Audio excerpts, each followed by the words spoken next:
Gopi drive பண்ணிக்கிட்டு இருக்கப்ப நினைச்சு பாக்குறாரு. இனியா சொல்றாங்க, அம்மாவை பழி வாங்குறதுக்கு அப்பா நீங்க என்னென்னமோ பண்ணிக்கிட்டு இருக்கீங்க.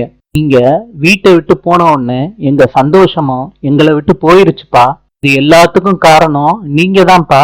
எல்லாரோட சந்தோஷத்தையும் கெடுத்துட்டு போயிட்டீங்கப்பா. இத நினைச்சுக்கிட்டே வண்டி ஓட்டுறப்ப நெஞ்சு வலி வருது. சடன் பிரேக் அடிக்கிறாரு.